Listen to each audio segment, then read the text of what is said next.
Hey, this is Michael Norman. Listen, there's a wonderful hymnal that says, "Time is filled with swift transition." And let me tell you, there's never been another time in history like today. Things are changing at an unprecedented rate. I'm talking about not only in the cyberspace or in metaverse, but in this universe.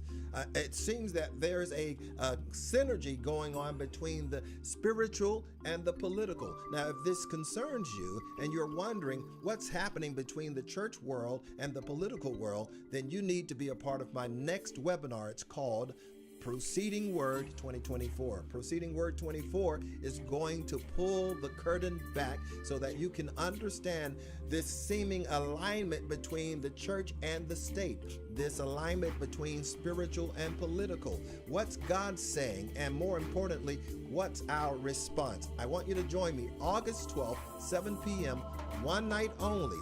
August 12th, 7 p.m., one night only, Proceeding Word. But you've got to register. Go to michaelnormanministries.com. That's michaelnormanministries.com and register today. I want to see you there.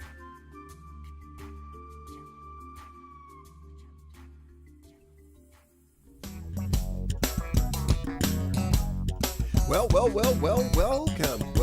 one and all to another edition of Wednesday's Word. Yours truly, Pastor Mike, with you on ones and twos and everything else here tonight. So glad to be with you on this wonderful Wednesdays. Listen, before we get started, I want to make sure that you come in, and when you're coming in, share. Tell a friend to tune in, check us out.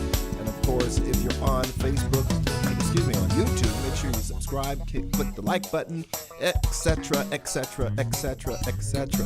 Now listen, I don't know if you've heard, but there seems to be a resurgence here in these United States concerning COVID-19. And I myself, along with my wife and my daughter, we've all had it. And I'm shocked the most that I even had it, but it was very mild. And from what I understand, it is not as brutal as the last round of COVID issues were. So I guess that's the good news. But the thing I want to say the most is make sure that you take care of yourself. Make sure that you take care of yourself. Make sure that you take care of yourself. This is not a rehearsal, folks. You only get one round here. Excuse me. That's not COVID. That's allergies now. But you only get one round.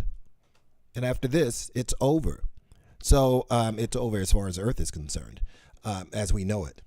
So please take care of yourself. Take care of your loved ones, your children, the elderly. Make sure they're taken care of. Look in on your parents. Make sure those that are seasoned citizens, make sure that we are looking in on them and make sure things are good with them. Please, ma'am and sir.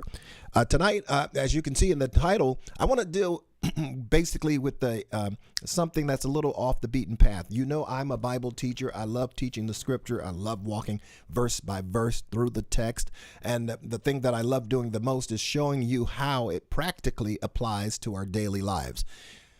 There is no sense in becoming a theologian just for the sake of, showing off your theological prowess, because that doesn't get you anywhere except maybe a few appointments, a few engagements here and there. But in terms of how we help one another, then that's the whole idea. I think the whole idea behind anything concerning God and humanity is how not only does God help, but how we help one another. How do we interact with one another? How do we make sure that we're doing what Jesus said to the Father when he was praying his last prayer? He says, Father, make them one, even as you and I are one. So the whole intent is that we have some sort of koinonia, some sort of coming together. Yes, maybe even a coming to Jesus meeting. To that end, we have to have certain skills, and you wouldn't think that you'd have to be taught how to relate one to another. You wouldn't think, but you think it'd be more kind of intrinsic, it'd be intuitive. But I've discovered just because you're talking doesn't mean that you're communicating. You would think that goes hand in hand. If I'm talking, I must be communicating. And nothing could be further from the truth. You could be talking, and yet no one understands a word that is coming out of your mouth, okay? So tonight I want to deal with the leadership versus followers. Leaders versus followers. Leaders versus followers. There's a big difference between the two. And so as you're coming in, just say hello. Let me know you're out there in cyberspace, metaverse, or whatever you're on. I want to say thank you for stopping by. I see you. Team Arnold is in the house. Good to see you guys. Glad you're with us tonight. And again, share. Tell a friend, tune in, come and be a part of what's going on here on Wednesday's Word. I'm always excited. I'm telling you, am I the only one? Do I have any other Bible lovers that just love to read and study the scriptures the way that I do? And not that I'm a standout kind of guy, but I really enjoy doing it, and I enjoy sharing it with you. So do me a favor, become that electronic evangelist and share this broadcast. Become that electronic, I call it digital deacon, the deacon board. Make sure that you go and share with as many people as you can. I see you. The Scarboroughs say they love studying the word too. We got to get those little chat there. And by the way, if you are watching and you feel compelled to shout out, it seems to be the thing to do nowadays. The president is giving the State of the Union address and people just shout out. So I guess that's the thing to do these days, just shout it out and say, hey, what's up, Pastor?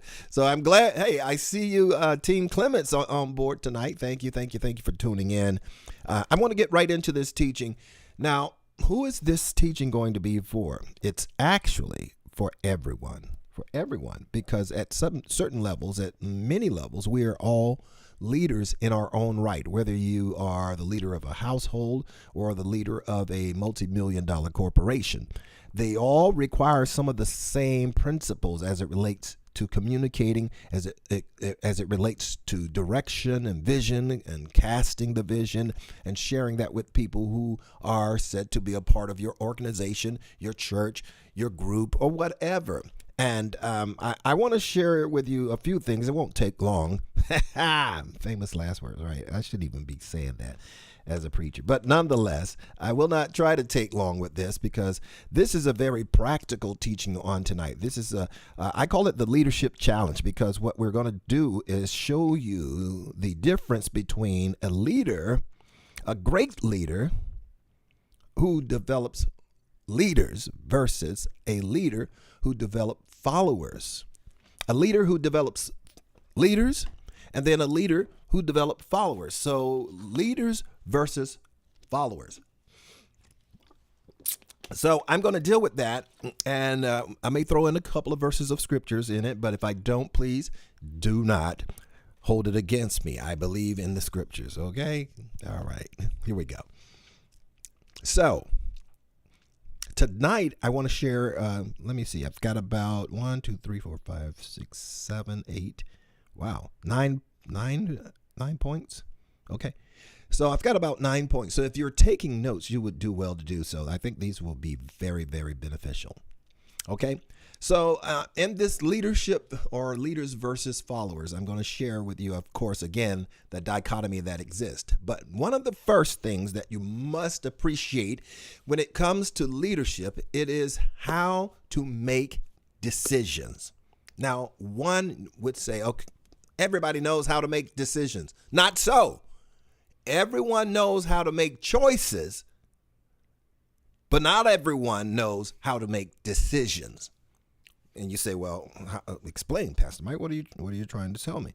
Well, let me enlighten you on the definition of the word decide. The word decide is a Middle English word, a Latin word, of course, that actually means to cut off. To cut off. So to decide means to cut off. Well, what do you cut off? Well, you have to cut off things that prohibit you from achieving your goals and your destination, the desires that you have. This is why I say choosing, making choices and making decisions are not the same thing. They're not the same things because number one, when you go to a buffet, a restaurant that just has a buffet of food, so much food, you literally will just eat yourself into oblivion. Those are choices. When you go to a buffet, you can either get the beef, or you can get the pork, or you can get the fish, or you can get the vegetables, different types of vegetables, beans, proteins, things of that nature, beans, greens, potatoes, that whole thing. So you can get all of those things because you have choices. Truth of the matter is, someone has made a decision for you, so all you have to do is make a choice. You see what I'm saying? If somebody has already decided this is what we're going to offer, whether it be Long John's or some other Longhorn. I don't think, is there such thing as Long John Silver's anymore? I don't think so. But nevertheless, whether it's Longhorn, where you can have a buffet, or some restaurant that has, Chinese restaurants usually have buffets. But what the point I'm making is someone has made a decision before you have a chance to make a choice. So there's a difference between making choices and making decisions. A choice means there are options that are set there before you. You don't have to think of what you're going to wear when you've got a closet full of clothes. You know what I'm saying? So all you have to do is choose which suit, which tie that you want to wear. Okay? But a decision has a little bit more to do with self-control, self-discipline. Because when you decide, that means you have to cut yourself off from other possible options. To make a choice, you have multiple options, but to make a decision, you cut yourself off from options because you're deciding based on a particular destiny or destination. So there's a difference between making a choice and making a decision. Now, if you're picking up on what I'm putting down, I need somebody, anybody, everybody, put something in the chat and say, Pastor, I see what you're saying. I'm picking up what you're talking about. I'm picking up what you're putting down to let me know I'm still on track and you're still there. Okay? So again, making a decision and making a choice are not the same. They're very distinct differences to the two. And leaders understand that sometimes you have to make very, very, very difficult decisions because you have the option or the desire to do one thing, but your destiny. And this is why it's so important to have vision, because the Bible talks about without a vision, the people perish. That simply means without a vision, people just live all kinds of life. They have no direction. Every place looks like the right place. And consequently, every place looks like the wrong place. Why? Because we're not clear on where we're going. So when we're clear on the destination, then we can become clear on the methodologies that we're going to use to reach our destination. If that's making sense, somebody put it in the chat. I'm picking up what you're putting down, Pastor. I'm hearing you. You won't have to yell at me. No, I'm just kidding. So decision is not the same as choices. And a leader knows the difference, and he appreciates the difference. So here's something I wrote here on the side here, when it comes to leadership, Jesus is the prime example for that. He's our prototype, right? But I've already said you must define your target. The more you define what you're hunting for, the more effective you'll be at reaching them. You can't reach deer if you're using fish food. If you're hunting and trying to find deer, you're not going to find them in the water, okay? So you must be clear on what it is you want. And so by and large, if you're going to start a business, if you're going to start an actual business that involves multiple people from multiple backgrounds and disciplines and distinctions and things of that nature, then that's going to require you to know how to communicate the vision. Know how to communicate. Hey, if we're going, some people like to hunt for deers, right? Well, you're going to have proper attire in order to go out and hunt for deers. Because from what I understand, I'm not a hunter, but I have friends who are hunters, and they tell me that they spend like a whole day just sitting up in a tall tree waiting for a deer to pass by, and they have to wear this camouflage so that they blend in with the environment. Not only that when a deer gets close, they have to rid themselves. They have to ensure that they have no, shall I say, odor that distinguishes them from the environment that they're in. You can't wear cologne. You can't wear perfume. You have to blend in. As a matter of fact, now this might be a little, gross, but they even spray. They have this spray that has a scent of a female deer, so as to attract male bucks, deers. So it's a whole thing. So obviously, I'm not into hunting, but if you're going to do it, you've got to know what's required to do it effectively, right? All right. So that's all I'm saying. So it's going to require that someone has to take the lead. And this is the big thing when it comes to marriages. We've labored under the idea that the husband is the boss of the house. And God does hold him accountable for his leadership, but that does not make him the boss. What it makes him is responsible. So notice when Adam and Eve finally did what God told them not to do, God did not go looking for Eve. He looked for Adam. He said, Adam, where art thou? Where are you, Adam? And so the idea is he wants to talk with Adam because Adam is the one who is responsible. He is the head of the household, which makes him responsible. If there is any deficiency of any sort in your house, and you're a traditional home where you have both husbands and wives in it, then the buck really stops at the husband. Now, if there's no husband and it's just a single mom trying to raise a family, then obviously the buck stops with mom. But the point I'm making, the greater point that I'm making, is that leadership makes you responsible. It doesn't, to have dominion does not mean that you have the right to kill everything in sight at your own pleasure, at your own whim. It doesn't mean kill all the fish in the sea because God gave you dominion over the fish of the sea. No, he made you responsible for the fish in the sea. He made you don't go into the forest and cut down all of the trees because God made you to have dominion over all the works of his hands. That's not what he's saying. He's saying you are now responsible for the trees.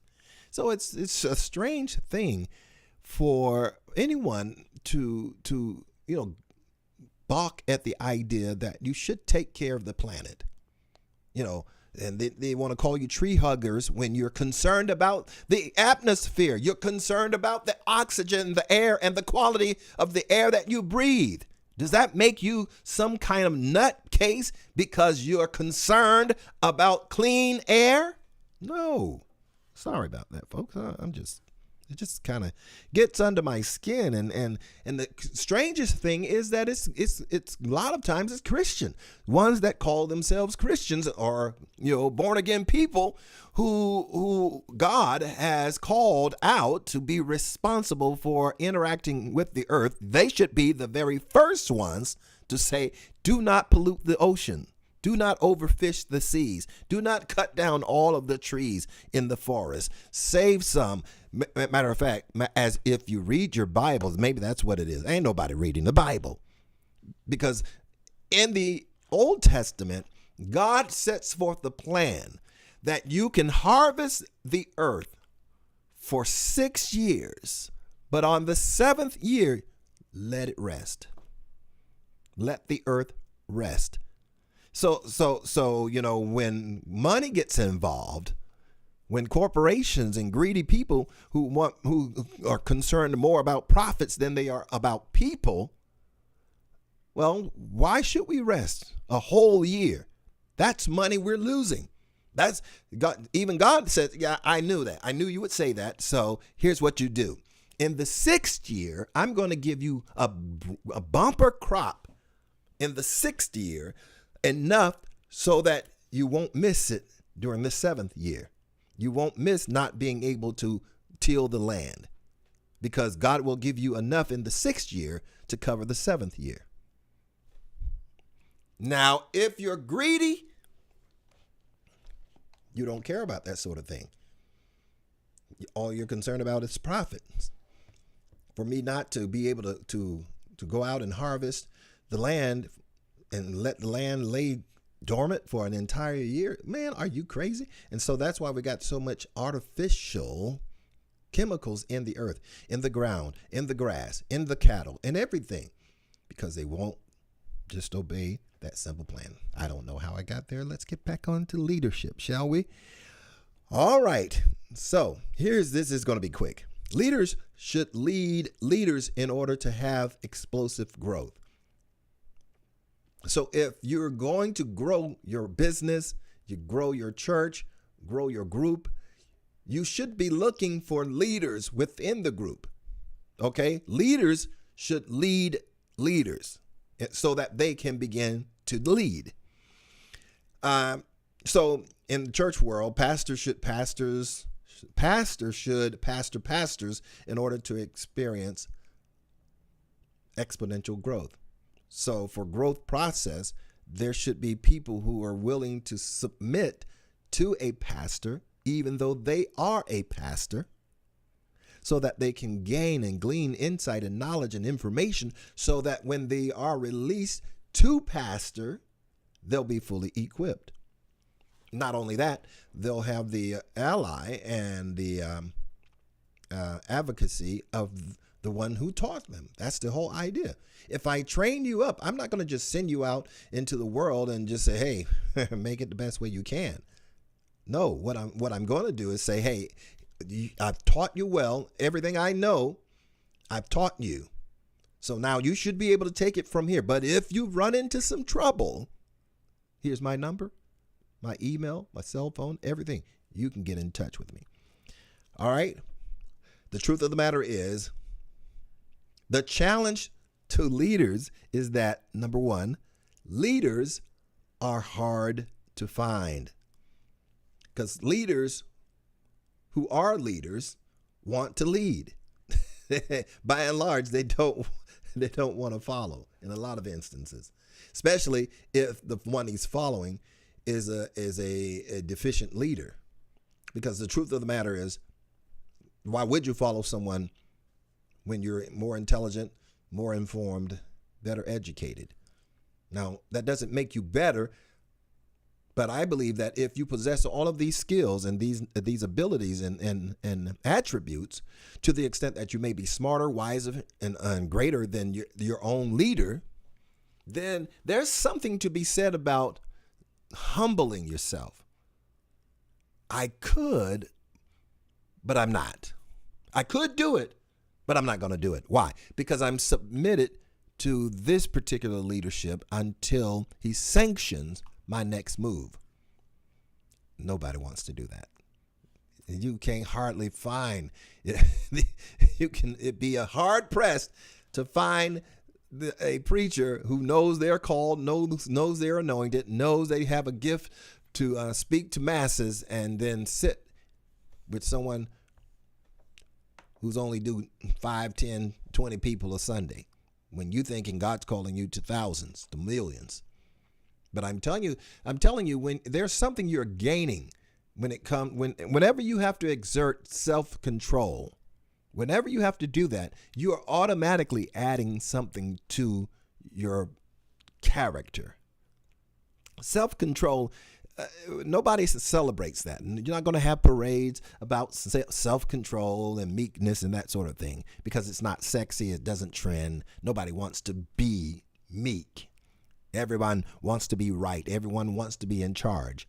But there is something that is added to you when you decide that, you know what, I know I could, but I'm not going to do it because I'm committed to following. And if that is a good leader that you're following, she will tell you, you know what, I poured everything into you that I know how. Now it's time for you to go and do all that's in your heart to do. All right. So leaders are oftentimes hard to find. Number 2, leaders are hard to keep. Yeah, and I just expressed that. Leaders are hard to gather. The difference between leaders who develop leaders and leaders who develop followers are the following. Number 1, leaders who develop followers need to be needed. So if you are the type of leader that gets off on the fact that people need you, then you're going to have limited growth. Because you're a micromanager, you want to be on top of everything, you want to have your hand on everything. And as such, you want to be needed, which in general, you create deficits within your own organization, within your own corporation, because you will not deploy people who are qualified to do the job, because you need to have your hand in the mix and you need to be needed in the process rather than the outcome. So leaders who develop followers need to be needed. So you'll always have followers. And followers don't create leaders. Here's another one. Leaders who develop leaders want to be succeeded. So leaders who develop followers need to be needed. But leaders who develop leaders wants to be succeeded. You get that? So leaders who want to be needed, leaders who develop followers need to be needed, but leaders who develop leaders want to be succeeded. They want to see the next generation. They're concerned what's coming next, and etc. I got some more I could share, but I'm gonna move on. Number 2, leaders who develop followers focus on people's weaknesses. Why? So that they can be, the mighty God, mighty counselor.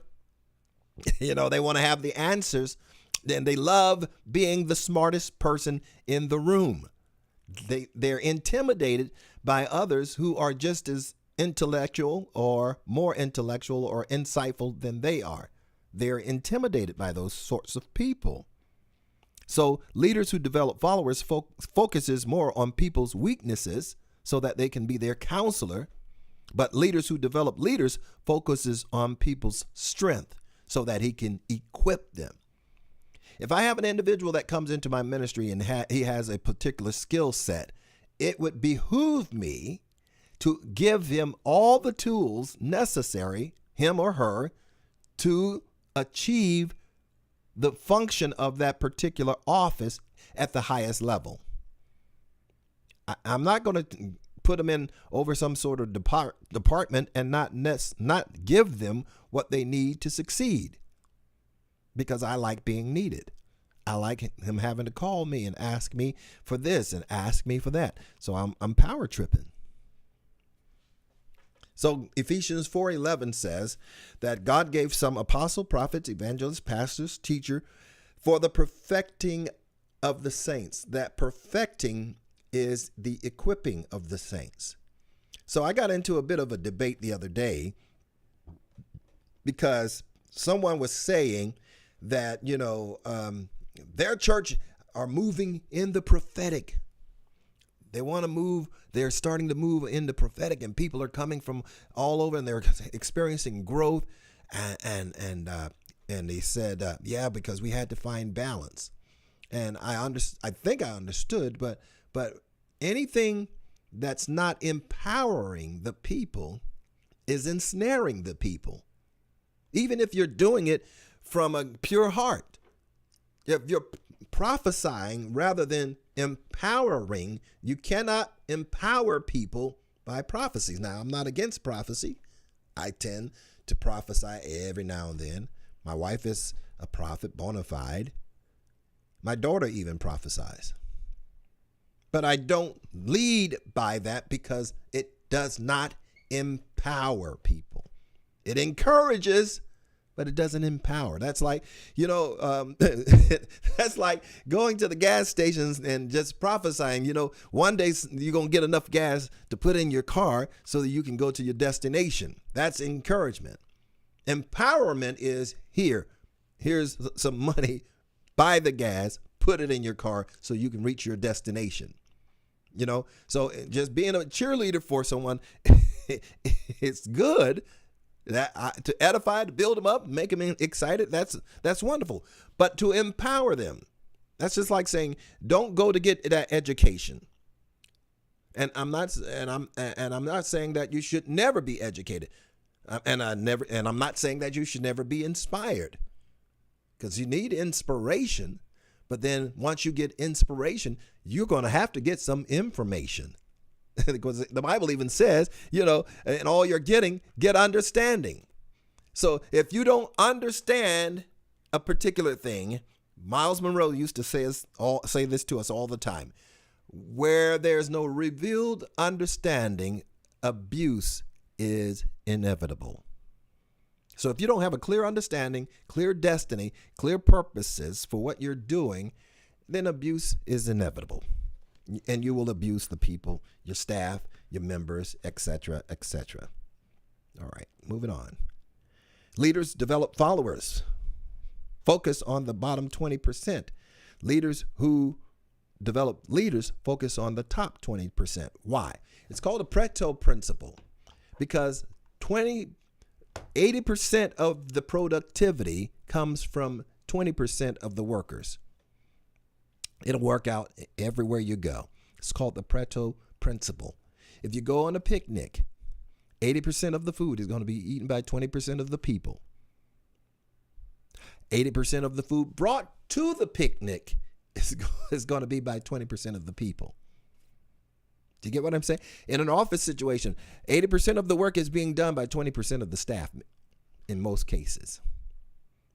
So a leader focuses on the 20, not the 80, because you're getting more productivity from the 20%ers than you would from the 80%ers. Does that make sense? Y'all still there? Hello? Are you getting this? This is why people get offended when leaders don't, they don't spend time with them and come to my house. And when I call you, my cat was up the tree and I just needed you to come and intercede with me and believe God that he's going to come down, that kind of thing. And he said, no, I'm not coming. You're going to have to call somebody else, go or get up that tree yourself and get your cat out the tree. Why? Because that's 80%. What a leader focuses on are the 20%. And so people get it twisted. The 80%ers look at the 20%ers as though they get all the attention and it is just ignoring me. I'm just as smart. I'm just as intelligent as they are. Why is he always spending time with them? You just proved the point. She is spending more time with the 20%ers because they make up 80% of the productivity. In churches, 80% of tithing comes from 20% of the members. Now, that's probably even gone down worse now since COVID, because people don't tend to want to tithe. You know, at our church, we don't preach condemnation. We're not preaching that you're going to have to lose your firstborn and you're going to lose your car and your house because you didn't tithe. We don't teach that. I can't, and in good conscience, teach that kind of theology that says, you know, you're going to lose everything because you didn't tithe. Now, I am not saying that you shouldn't tithe. Please understand. Okay? But if there is therefore now no condemnation to those who are in Christ Jesus, who walk not after the flesh, but after the Spirit, then you will agree that there can't be some sort of condemnation reserved for those who don't pay their tithe. However, you should. If you're getting value from anything, you should give to that thing. Even Apostle Paul says, if I sow into you spiritual things, then it's only right for you to show or sow into me material things. Not prayer, not handshakes, and not a chicken sandwich. Give the man of God some money. Give the woman of God stipends. Give them something to let them know you appreciate how they labor over the word to bring it to you in such a way that if you follow those instructions, it will benefit you. So when that profit comes to you, then you ought to be willing to share with the one who gave you the profit or who empowered you to profit. Okay. All righty. Well, I should bring one of those sound effects where I can put some amens. Oh, there's some applause. Oh, yeah, clap your hands. You know I'm talking right. Thank you. Thank you very much. All right. So let me move on. Leaders who develop followers are good leaders. Leaders who develop followers are good leaders, but leaders who develop leaders are great leaders. Great leaders. Leaders who develop followers lift up themselves. Leaders who develop leaders lift up others. See, you can't have you can't have oh, thank you there, brother Antonio. Bless you, sir. He said, you're talking right, sir. You can't have an overinflated opinion of yourself. You cannot be egotistical and be a leader, because everything you do will be from the idea of how does it benefit me? Not we, not us, but me. That's narcissism. You see it in this political climate that we're in right now. You see it. It's being displayed right before our very eyes. I'm not calling names, and I am not endorsing any particular candidate, but it ought to be clear. It ought to be clear to you. I don't care what platform you say. Well, I don't vote for the person. I vote for the platform. Well, what if the person standing on the platform is a liar? What do you do then? The Bible says that a tree is known by the fruit that it's bearing.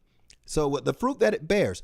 So when someone shows you that they will lie, believe them. When they say, but they have no misgivings about lying on the regular. When they lie or show you that they're a liar, believe them. I don't care what platform they stand on, whether it's Democrat or Republican. And incidentally, I need to make this plug for Monday, next Monday, the 12th of August. This is going to be very powerful.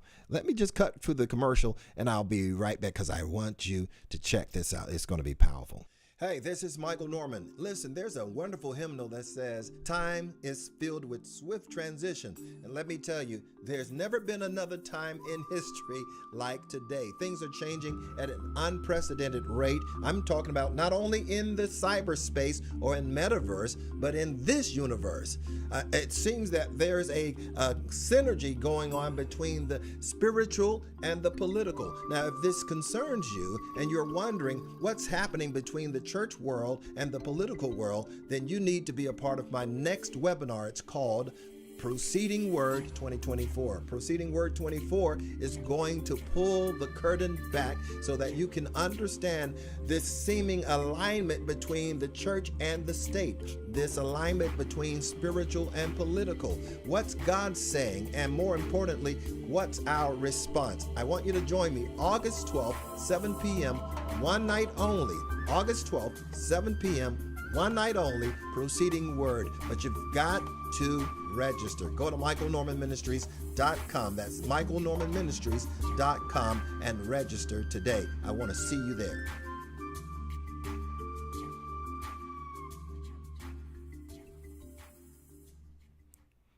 Well, if you have been looking at this country and you're saying to yourself, what have we got ourselves into? The division that is so deep and so wide that we're literally teetering on the brink of civil war. We've already had January 6th, where I don't even know what their plans were. They just stormed the Capitol building, broke into it, and then what? What do you do next? Well, I know, they were looking for Brother Pence, and good thing he got out of there, because who knows what would have happened to him. But if you want to understand why and what brought us to this place, you would be shocked to realize that the church had a lot to do with it. And so while you might be hurling, rebuke you, and that sort of thing, and you'd be shocked to realize how involved the church actually is. So you got to go to Michael Norman Ministry. Go to my website, Michael Norman Ministries. Sign up. Invest. Knowledge is power. There are things that are happening that you just don't realize, because so many of us are too busy trying to keep the lights on, keep the water running in our house, and keep the family fed. I understand that. But you got to be like Nehemiah. You got to have your eye on the family and keeping them together, but you got to have your eye also on what's happening behind the scenes. That's going to ultimately impact your life anyway. So pay attention. So go to michaelnormanministries.com and register for Proceeding Word 2024. You will be glad you did. I promise you that. Go right after this broadcast and and register for this conference. You must register. Go to michaelnormanministries.com and register today. Don't procrastinate. Do it today. All right. Let's get back to the topic at hand, talking about leaders versus followers. Leaders are those, they say that there are three types of people in the world. Three types of people in the world. Those three are those that make things happen, those that watch things happen, and then the third is those that wonder what happened. What happened? So you get to choose, though. You get to choose. No one can make that decision for you. But you have the power, the God-given, divinely deposited right to choose and to decide.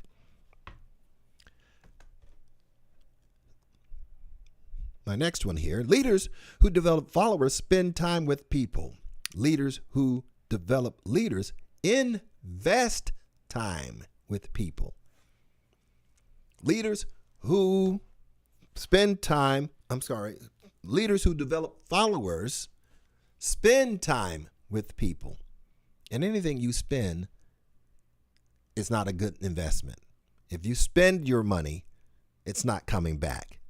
Okay, you're not getting a good ROI, a return on your investment.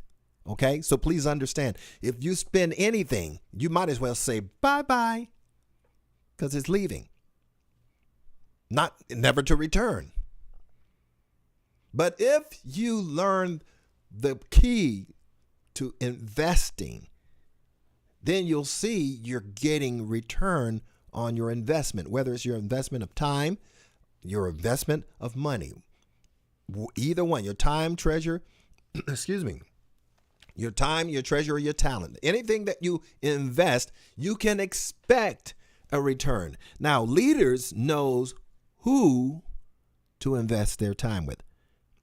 Leaders who look for followers, they like to spend time with people because, again, it helps them stroke their ego in a sense to make them feel like you need them. But a leader is not interested in his ego being stroked because he's busy trying to achieve something. And if you're the type of person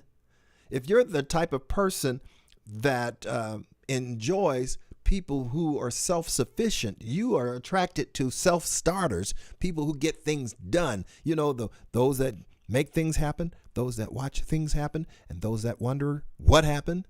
If you're the one, like you're attracted to people that make things happen, then you understand the power of investment, the investing of your time. So you don't spend time with everybody.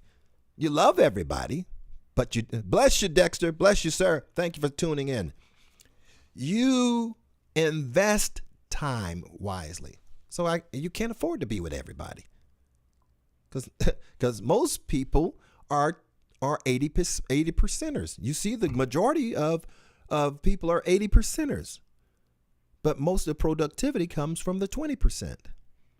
So if you want productivity, why would you go with the majority of people when you could spend less time with less people and get more productivity? It's kind of like this. When Adam and Eve were in the garden, God gives him everything. All that I've created is at your disposal. I give it to you. But this one thing you cannot touch, you cannot eat from, and that is the tree of the knowledge of good and evil. Do not eat it. Don't eat anything from that tree. Now, I've created all of the animals. I've created all the types of plants and trees and fruits and vegetables and all kinds of things that are good for food. Multiplied thousands of specimens and types and all of these things that God, he does things in abundance, right? So I've given you abundance. Just stay away from that scarcity. But guess what? Human nature will ignore all of the abundance because they're driven to find out about the one. And the same is true with people. They rather hang out with all of the 80 percenters and have a good time getting little to nothing done, rather than spending time with the 20 percenters who stay focused and know how to get things done. And so if anything fails, it's not the issue of, well, they didn't support you. Well, it's not a matter of what happened to you. It's a matter of who happened to you. All right, I got a couple of more. So, leaders who develop followers lift themselves up. Leaders who develop leaders lift others up. If you want followers, you're going to want to look good. If you want leaders, you want them to look good. Leaders are not overly concerned with who gets the credit, because as long as the job gets done. Leaders who develop followers ask for little commitment. Leaders who develop leaders ask for total commitment. Don't just be passing through. Pastor, the Lord sent me to help you, until you realize you're not going to get the microphone. And then here comes God again speaking. It's time. My season is up. Happens all the time. But leaders who develop followers lead everyone the same. Leaders who develop leaders lead everyone differently. The ones who got the ability got the more responsibility. The ones who's got the ability gets the more responsibility. I told a group just last night that my wife and we have shared responsibilities. There's no, misgivings about this is the man's job and this is the woman's job. She was shocked our first year when we bought our first house. She was shocked and amazed when I told her I want to help decorate the house. Are you kidding me? You should have saw the look on her face like, what? Does not compute. A man is not supposed to be decorating the house. That's a woman's job. Well, to her shock and her amazement, not only did I want to help decorate the house, I had an eye for decorating the house. So much so that now she depends on me. Now, of course, she brings another level of strength to our relationship that's typically masculine in most cases. But my ego, I've had to set it aside and say, you know what? You're good at that. Better than I am. So take the lead. I didn't say take over, but I did say take the lead. I don't mind. As long as it benefits the whole family benefits from it, go for it. And so that's why a lot of marriages fail, because they're so hell-bent on I'm the man, you're the woman, you're supposed to do this, I'm supposed to do that, and never the two shall meet, and then they shipwreck. So responsibility is for those who are response-able. Let me say that again. I said that too fast, right? Responsibility is for those who are response-able. They're able to respond to a particular task. If they got the wherewithal to get it done, let them get it done.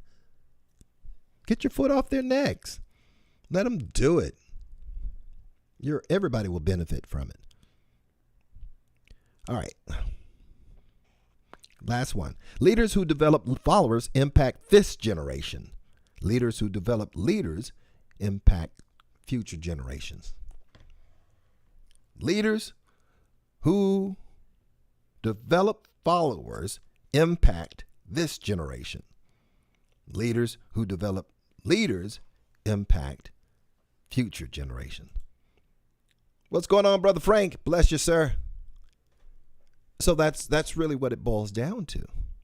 Leaders versus followers. Now you need both.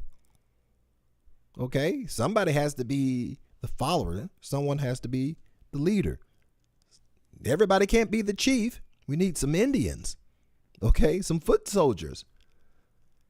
But even in the ranks of the followers, there should be potential leaders, and you should be looking for them. Day one, you should be looking for your successor. Because remember, leaders who look for followers look for people who are needy. But leaders who are looking for leaders, they look for succeeders. So they're not looking for the needful, they're looking for their successor. Okay? Because that's what's going to give you longevity beyond your years. All right, that's a wrap for me on this particular installment of Wednesday's Word. If you got anything out of this, let a brother know by putting something in the chat. If you got it, maybe quote something back to me. Prove you heard what I was saying. Prove it. Put it in the chat. Let me know. And that would bless my heart. So I want to remind you again, check it out. Hey, this is Michael Norman. Listen, there's a wonderful hymnal that says, "Time is filled with swift transition." And let me tell you, there's never been another time in history like today. Things are changing at an unprecedented rate. I'm talking about not only in the cyberspace or in metaverse, but in this universe. It seems that there's a synergy going on between the spiritual and the political. Now, if this concerns you and you're wondering what's happening between the church world and the political world, then you need to be a part of my next webinar. It's called Proceeding Word 2024. Proceeding Word 24 is going to pull the curtain back so that you can understand this seeming alignment between the church and the state, this alignment between spiritual and political. What's God saying? And more importantly, what's our response? I want you to join me August 12th, 7 p.m., one night only. August 12th, 7 p.m., one night only, Proceeding Word. But you've got to register. Go to michaelnormanministries.com. That's michaelnormanministries.com and register today. I want to see you there.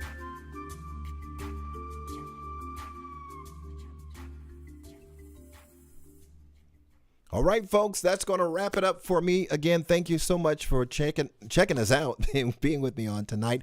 Thank you for your support. Now, listen, ministry, I hate having to say this, but it needs to be said because people don't appreciate the fact that ministry does involve money. Ministry and money goes hand in hand. This microphone did not show up by virtue of my prayer life. I did not prophesy this in, even when I believe in the power of the spoken word, that if I say it, it can come. It'll come to me. But even as it comes to me, I need the money to pay for it when it shows up. So I want to thank each and every one of you for your continued support. I appreciate it. It is necessary to continue the work of the ministry. We're nothing without your donation. We're nothing without your help. We're nothing without your support. So thank you so much for your giving, whatever it is, 5, 10, 20, 200, 2,000, 2 million. We've got places to put all of those monies to work. We're doing work all around the world. I love the fact that right now we're building wells all over Africa. Water, clean water. Can you imagine that you need to even have a campaign for clean water? But such as it is, we're a part of it. So we want to make sure that everyone has clean drinking water. All you need to do is leave America. If you're in America, you live here, leave for a good 7 days. Spend time in a third world nation like Africa or Haiti or South America. Spend some time there and see what it does to your perspective and the things that those who are helping make life a little more bearable in these third world nations. I'm telling you, it is tragic. It's some of the things that we've observed, and it pulls on your heartstrings. So all we're saying is you don't necessarily have to go there. We go there. Help us continue to do so. Okay. Thank you again. I appreciate you. Listen, if you have not got my book, this is a game changer. 12 things that ruin relationships. And I got a campaign going on right now. Listen carefully. If you would like an autographed copy of this book for a donation of $50 or more, $50 or more to this ministry, I will send you. You won't have to go to Amazon to get it. I will personally send the book to you, autograph it, and put it in the mail to you. So when you do donate $50 or more to the Michael Norman Ministries, make sure you put, if it's Cash App or any of the other platforms, make sure you put in the notes that it is for your autographed copy of the book, and we will get it right out to you post haste. Tomorrow, I think I will be on Clubhouse. I'm planning, I've got a procedure that I got to deal with on tomorrow, but I expect to be there tomorrow night in Clubhouse. What's up, Brother Jeff? My brother from another mother. Always glad to see you, buddy.